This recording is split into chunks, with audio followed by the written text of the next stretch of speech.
Halo, Assalamualaikum. Kami dari kelompok 4, kelas E Manajemen Pemasaran, dengan dosen pengampu, Ibu Dr. Diah Yuli Setiarini, MSI. Kali ini, kami akan menjelaskan mengenai Certification and Loyalty.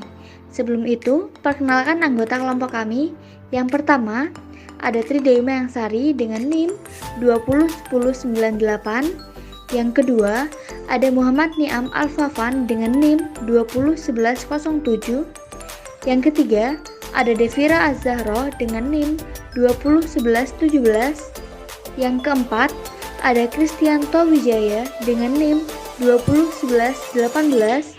Yang kelima, ada Sofiatul Maulidiah dengan NIM 201123. Dan yang terakhir ada Tiara Ayu Oktania dengan NIM 201140.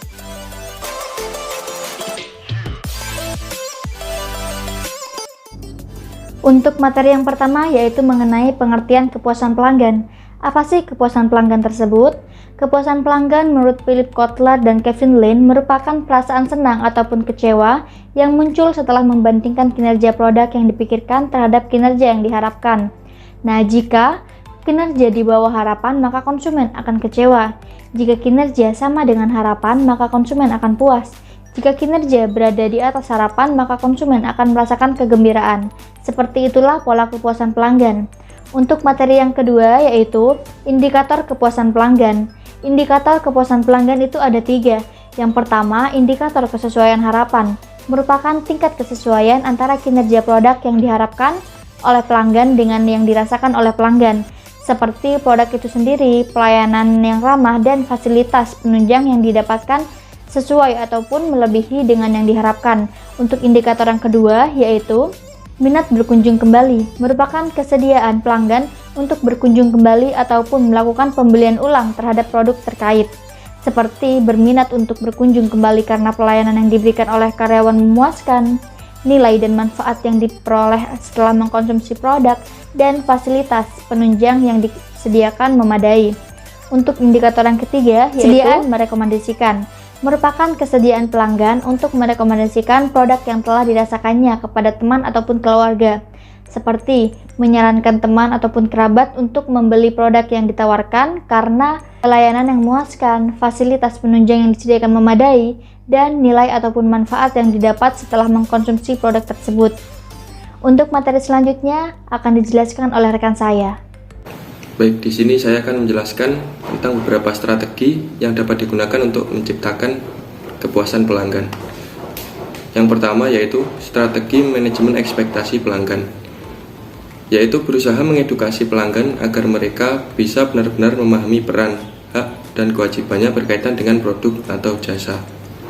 Yang kedua yaitu relationship marketing, yaitu menjalin relasi positif jangka panjang yang saling menguntungkan antara stakeholder utama perusahaan. Yang ketiga yaitu aftermarketing, yaitu orientasi pada pelanggan saat ini sebagai cara yang lebih cost efektif untuk membangun bisnis yang menguntungkan. Perusahaan siap mendengarkan dan siap mengubah prosedur operasi atau produk jasa dalam rangka memuaskan mereka secara efektif.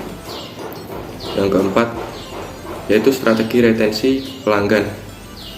Hal ini yaitu meningkatkan retensi pelanggan melalui pemahaman atas faktor-faktor yang menyebabkan pelanggan beralih pemasok, seperti beralih pemasok karena mengejar harga lebih murah, mendapat pelayanan bagus di tempat lain, dan beralih karena tekanan politik. Yang kelima yaitu superior customer service, yaitu menawarkan layanan yang lebih baik dibandingkan para pesaing, seperti menawarkan garansi, pelatihan cara penggunaan produk, dan reparasi komponen yang rusak. Yang keenam yaitu teknologi innovation strategy, yaitu memanfaatkan kecanggihan teknologi untuk meningkatkan dan memuaskan pengalaman service encounter pelanggan, baik dalam hal customization dan fleksibilitas. Yang ketujuh yaitu strategi penanganan komplain.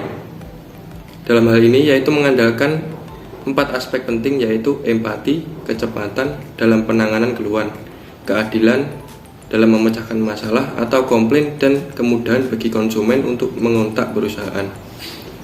Yang kedelapan yaitu strategi pemulihan layanan, yaitu menangani setiap masalah dan belajar dari kegagalan produk atau layanan, serta melakukan perbaikan demi penyempurnaan layanan organisasi. Sekian, terima kasih. Pengertian loyalitas konsumen. Menurut Ciptono, loyalitas konsumen adalah komitmen pelanggan terhadap suatu merek, toko, atau pemasok berdasarkan sifat yang sangat positif dalam pembelian jangka panjang. Loyalitas pelanggan sangat penting bagi perusahaan yang menjaga kelangsungan kegiatan usahanya. Pelanggan yang setia adalah mereka yang sangat puas dengan produk dan pelayanan tertentu, sehingga mempunyai antusiasme untuk memperkenalkannya kepada siapapun yang mereka kenal. Selanjutnya, pada tahap berikutnya, pelanggan yang loyal akan memperluas kesetiaan mereka pada produk lain buatan produsen yang sama. Dan pada akhirnya, mereka adalah konsumen yang setia pada produsen atau perusahaan tertentu untuk selamanya. Philip Kotler menyatakan bahwa loyalitas tinggi adalah pelanggan yang melakukan pembelian dengan prosentase makin meningkat pada perusahaan tertentu daripada perusahaan lain. Berikutnya, menciptakan loyalitas pelanggan. Cara menciptakan loyalitas pelanggan adalah sebagai berikut. 1. Ciptakan kontrak jangka panjang. Contohnya, berlangganan surat kabar membuat orang tidak perlu pergi membeli surat kabar setiap hari. Kedua, tagih harga yang rendah kepada konsumen yang membeli perlengkapan yang lebih besar. Tawarkan harga yang lebih rendah kepada orang yang sepakat untuk dipasok secara teratur. Ketiga, ubah produk menjadi layanan jangka panjang. Misalnya, Gaines, perusahaan makanan hewan, dapat menawarkan layanan pet care yang mencakup kandang, asuransi, dan perawatan dokter hewan bersama dengan makanannya. Baik, selanjutnya adalah indikator loyalitas pelanggan. Menurut Ciptono tahun 2002, terdapat 6 indikator yang bisa digunakan untuk mengukur loyalitas konsumen. Indikator yang pertama yaitu pembelian ulang. Yang kedua, kebiasaan mengkonsumsi merek tersebut. Indikator yang ketiga, selalu menyukai merek tersebut. Yang keempat, tetap memilih merek tersebut. Yang kelima, yakin bahwa merek tersebut adalah merek yang terbaik.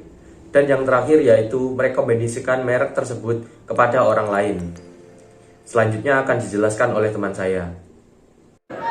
Baik, yang selanjutnya adalah indikator loyalitas pelanggan. Menurut Griffin, di dalam Sukesi tahun 2009, seorang pelanggan dikatakan setia atau loyal apabila pelanggan tersebut menunjukkan perilaku pembelian secara teratur atau terdapat suatu kondisi di mana mewajibkan pelanggan membeli paling sedikit 2 kali dalam selang waktu tertentu. Adapun beberapa indikator menurut Griffin di antaranya, yang pertama, melakukan pembelian secara teratur. Kedua, pelanggan yang melakukan teratur di mana pelanggan akan terus menggunakan produk atau jasa tersebut. Ketiga, membeli antar lini produk-produk dan jasa.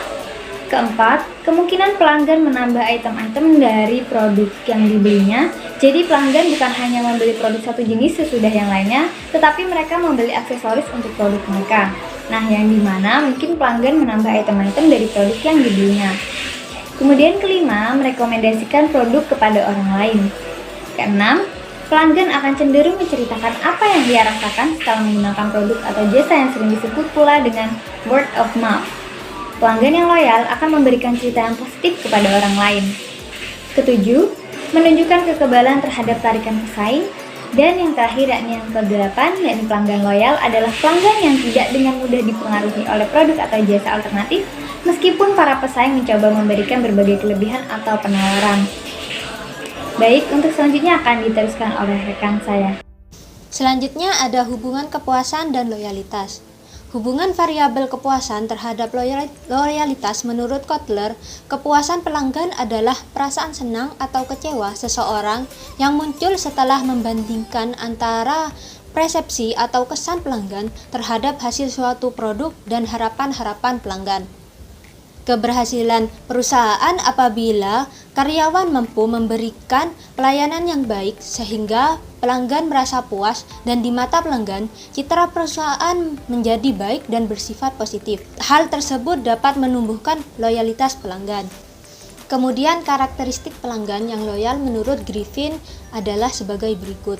Yang pertama, sering melakukan pembelian berulang secara teratur. Yang kedua, membeli antar lini produk dan jasa. Yang ketiga, mereferensikan kepada orang lain. Dan yang keempat, menunjukkan kekebalan terhadap tarikan dari pesaing. Selanjutnya, hubungan kepuasan dengan loyalitas pelanggan menurut Reynolds dan Beatty. Pada umumnya, tujuan akhir dari sebuah kepuasan pelanggan adalah kesetiaan pelanggan atau loyalitas pelanggan. Pelanggan yang merasa puas akan memiliki niat untuk merekomendasikan kepada pihak lain atau melakukan pembelian ulang. Sedangkan menurut Hallowell, kepuasan pelanggan memiliki potensi untuk membangun loyalitas. Pelanggan yang loyal memiliki kecenderungan lebih rendah untuk berpindah produk atau jasa, kurang sensitif terhadap harga, membeli lebih sering atau lebih banyak, dan menjadi strong word of mouth, serta menciptakan bisnis referral. Dan menurut Samuel dan Wijaya, kualitas pelanggan juga dapat mempengaruhi loyalitas pelanggan secara langsung dan mempengaruhi loyalitas pelanggan secara tidak langsung melalui kepuasan.